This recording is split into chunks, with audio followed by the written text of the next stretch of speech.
You guys ready for Erik? Erik!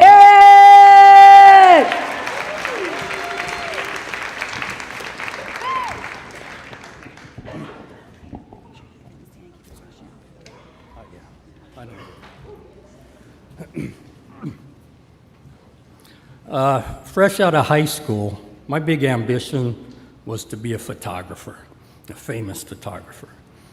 So I went out, I saved my money, I buy this $80 Nikon camera, and I take this correspondence course called You Too Can Make a Living as a Photographer.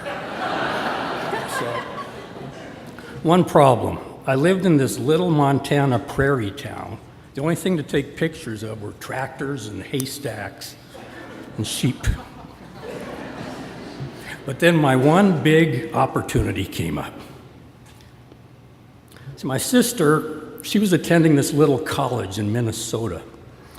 And 2 days before she was to graduate, she called me to invite me to her graduation ceremony. Now, I wanted to tell her I didn't want to go because I didn't want to drive 600 miles through the Dakota Badlands just for that. But then she said the King of Norway, King Olaf, had been on a goodwill tour in that part of the country, and her school had booked him to be the commencement speaker at her ceremony. And I thought, I could go get pictures of a real king. So I said, sis, I wouldn't miss your graduation for the world. So, next day, I get in my Ford Pinto. I drive the 600 miles to Fergus Falls, Minnesota. I get there at 3 in the morning. After a few hours of sleep in a cheap motel, I get up, I go out and I find the auditorium, and I'm looking around, and there, roped off, right in front of the stage, was this area designated for official photographers. So, I'm thinking, I qualify. So I wander on down there, and I slip under the rope, and I am hyped up because I'm surrounded by all these real photographers and all this expensive equipment, cameras and tripods and things. But I also found out how competitive that business is. There's this wall of photographers right up front, crammed in there, getting all the good pictures, and I was back, I couldn't see a thing.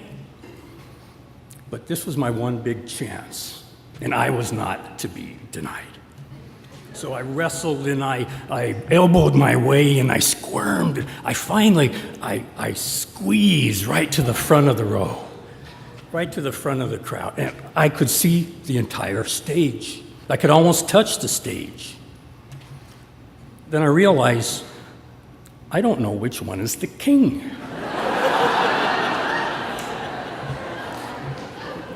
Thought he'd be wearing a crown or something. So I asked the guy next to me, he pointed out the king. It's this heavy-set guy sitting right in the middle. So I get my camera out, but there's this tall, lanky guy just kind of loitering in the way. So I wave my hands like crazy. I get his attention, and I very politely gesture for him to step aside. He did. And there, in all his glory, sat the King of Norway. And I just went crazy. I went click, click, click. I was leaning this way, I'd stoop down and pop back up. By the time I ran out of film, I knew that I had some award-winning photos. Probably be on the cover of magazines. Well, pretty soon, the ceremony started. The college president comes up there. He talks for a while. Then he introduces the king. The tall, lanky king.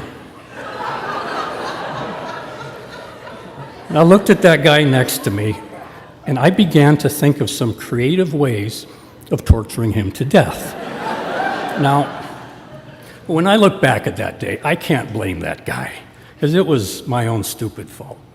I violated the second rule of photography, which is know thy subject. I should have known the king. I didn't know.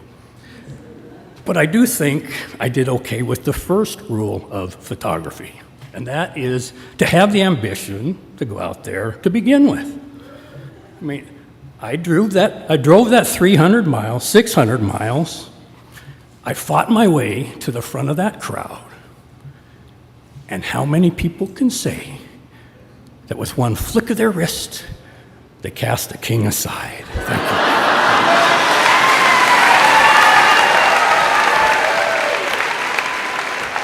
Keep it going for Erik, guys.